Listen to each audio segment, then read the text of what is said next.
encontra-se pronta para ser deliberada por este plenário outra mini-reforma política. Esta dispõe sobre a vedação das coligações nas eleições proporcionais a partir de 2020, que eu já aprovei aqui como relator duas PECs, nesse mesmo sentido, proibindo as coligações e a Câmara derruba. Agora eu mesmo tenho uma PEC também versando sobre o mesmo assunto, que está em tramitação na CCJ, já em relatoria pelo senador Anastasia, que trata também do fim das coligações proporcionais. As regras do funcionamento parlamentar dos partidos políticos, o acesso ao fundo partidário e o acesso gratuito ao rádio e à televisão. E, por fim, a possibilidade de se criar federações de partidos. Infelizmente, um dos pontos que considero ser mais relevante, que é o fim do Instituto da Reeleição, ficou mais uma vez de fora do debate deste Parlamento. Por considerá-lo altamente relevante, venho a esta tribuna falar sobre esse tema. Em 1831, olha só o tempo, em 1831, o francês Alexis de Tocqueville partiu para os Estados Unidos, inicialmente com o intuito de estudar o sistema penitenciário daquele país. 9 meses depois, já em 1832, voltou para a França e, após mais 3 anos de trabalho, publicou o primeiro volume da obra que o imortalizaria, A Democracia na América. Trata-se, como sabemos, de obra fundamental para quem pretende estudar esse que, segundo um irônico Churchill, é o pior sistema de governo, à exceção de todos os demais. Tocqueville é, em geral, simpático ao grau de liberdade atingido pela então jovem democracia norte-americana e fez previsões espantosamente precisas sobre as futuras tensões sociais nos Estados Unidos e sobre o surgimento dos conflitos entre as duas superpotências do século XX, os Estados Unidos e a Rússia, a União Soviética. Mas o livro não traz apenas elogios. E uma das principais críticas de Tocqueville à democracia norte-americana é exatamente o tema deste meu pronunciamento de hoje: o Instituto da Reeleição. Venho defendendo há algum tempo o fim da reeleição e já tive a oportunidade de discutir a ideia com o presidente Michel Temer. Penso que o momento político está maduro para a discussão da ideia, senhor presidente, senhoras e senhores senadores. Uma época de crise como a nossa exige medidas duras, medidas às vezes impopulares e medidas emergenciais. Providências dessa natureza têm de ser tomadas pelo bem do país e todo e qualquer cálculo eleitoral tem de ser retirado da equação. Esse tipo de desprendimento, de isenção, de objetividade, é extremamente difícil para governantes que têm a possibilidade de se reeleger. Com a cabeça nas eleições seguintes, o governante abusa da cautela, cede ao populismo, se dobra à vontade da maioria e assim deixa muitas vezes de trilhar um caminho mais difícil, mais incômodo, mais desconfortável, mas o mais adequado à época de crise. Nas sábias palavras de Tocqueville, é fácil perceber que o desejo de ser reeleito domina os pensamentos do presidente, do governador ou do prefeito, que toda a política da sua administração tende para esse ponto, que as suas menores providências são subordinadas àquele objetivo.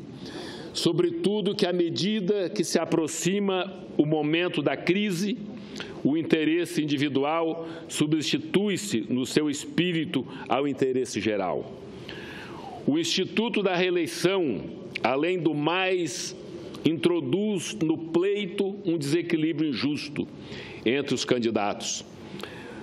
O presidente, o governador ou o prefeito que, porventura, busquem a reeleição, têm a seu dispor recursos imensos, indisponíveis aos demais candidatos. A máquina estatal para direcionar de acordo com seus interesses eleitorais o prestígio e a influência que o cargo lhe confere, a visibilidade, o acesso às manchetes e à celebridade inerentes à posição que ocupa. Tudo isso vicia o jogo eleitoral, faz a balança pender injustamente para um dos lados e lança uma sombra de dúvida sobre a legitimidade de diversos atos de governantes em primeiro mandato, como estamos tendo a oportunidade de presenciar em relação ao pleito presidencial de 2014. Senhor presidente, senhoras e senhores senadores, eu fiz um levantamento das eleições deste ano. É muito curioso. Entre os prefeitos que poderiam ter segundo mandato, quase metade não quiseram se candidatar, devido à situação da crise que as prefeituras enfrentam. Olha só, quase metade, isso deveria ser em torno de uns 2.000 e poucos prefeitos que teriam o direito de se candidatar à reeleição, não quiseram, não se candidataram. E agora, preste atenção mais uma vez. Nas eleições de 2016, para prefeito deste ano, teve a menor taxa de reeleição de prefeitos da história. Apenas 48% dos candidatos que tentavam um segundo mandato consecutivo venceram nas urnas. E em 2008 foram 66%, quase 70% foram reeleitos. Então está caindo a quantidade de prefeitos que se dispõem a disputar a reeleição e se reelegem. Esse é um fato muito interessante que reforça ainda mais o nosso pronunciamento, a nossa posição sobre o fim da reeleição. Eu vejo aqui um prefeito de Palmas, no Tocantins, prefeito Amastro, que teve a felicidade de ter sido reeleito. Mas eu falava aqui, senador Medeiros, senador Ataíde, que quase 50% dos prefeitos, e eram mais de 2.000, que tinham a possibilidade, o direito de ir para a reeleição, não quiseram ir, não foram. Dos que foram, dos 50% que foram, só 48%. Portanto, 52%, mais da metade, não se reelegeram.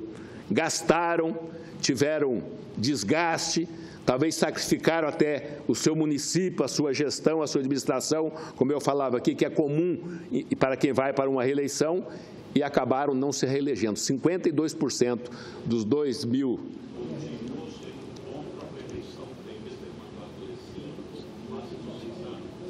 É isso que eu vou falar logo à frente do tempo de mandato, para poder se tirar a reeleição, aumentar um pouco o tempo do mandato. É importante lembrar que, ao criticar o Instituto da Reeleição Presidencial nos Estados Unidos, Tocqueville se referia à possibilidade de um governante emendar vários mandatos, tornando-se em nada diferente de um monarca ou um imperador. Embora os primeiros presidentes, como George Washington e Thomas Jefferson, tenham iniciado a tradição de não buscar um terceiro mandato, não havia impedimento legal para que isso acontecesse. Tanto que Franklin Roosevelt chegou a iniciar um quarto mandato, com um total de 12 anos na presidência.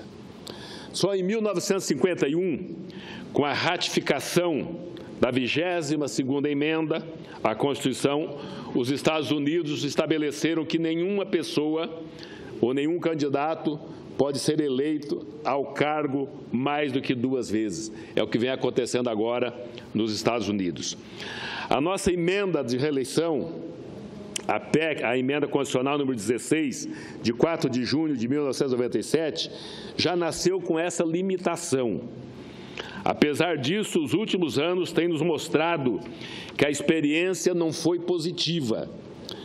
Para citar o profético e perspicaz Tocqueville, uma última vez, o incentivo da reeleição faz com que o governante, abro aspas, podendo ser reeleito, o presidente dos Estados Unidos é apenas um dócil instrumento nas mãos da maioria. Ama aquilo que ela ama, odeia o que ela odeia, voa à frente das suas vontades, resolve as suas queixas, curvas aos seus menores desejos. Fecho aspas.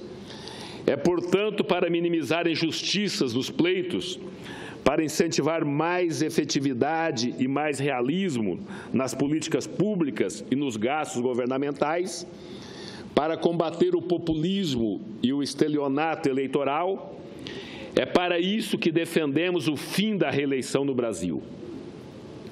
Defendemos também, senhor presidente, senhoras e senhores senadores, o aumento do tempo de mandato de 4 para 5 anos, por entendermos que o tempo de 4 anos seria curto demais e que o tempo de 6 anos, por outro lado, seria excessivamente longo.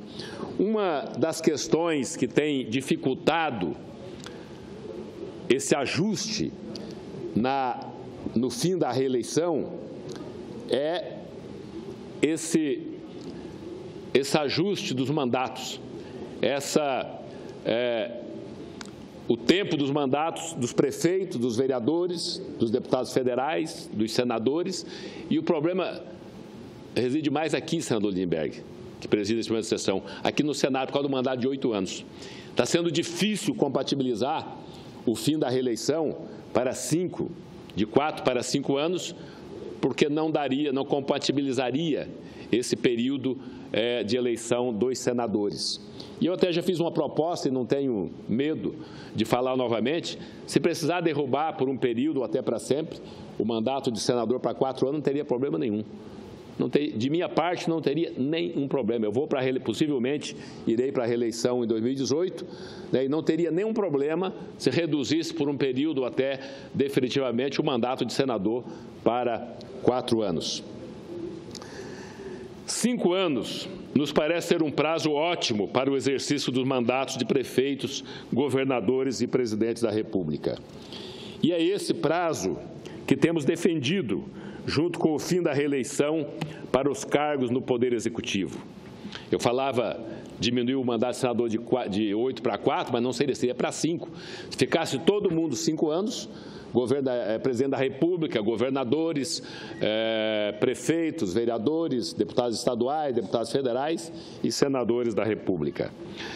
Senhor presidente, se nosso objetivo enquanto nação é a busca da igualdade de condições e de oportunidades, se nosso objetivo é o fim das distinções e das desigualdades sociais e econômicas, se nosso objetivo é o fim do populismo, do patrimonialismo e do uso indevido do Estado, se é isso o que queremos para o Brasil, senhoras senadoras e senhores senadores, minhas senhoras e meus senhores, então o fim da reeleição é passo obrigatório nesse sentido.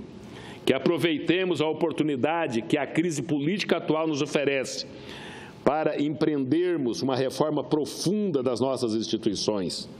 Não só a reforma política, mas a reforma tributária, a reforma previdenciária, a reforma trabalhista, é claro, sem tirar direitos adquiridos, sem prejudicar o mais fraco, mas que esse país possa voltar a crescer com geração de renda, com geração de empregos, com melhoria na qualidade de vida, com melhoria na educação, na saúde e na segurança pública do nosso país e do nosso povo. Era o que tinha, senhor presidente. Muito obrigado.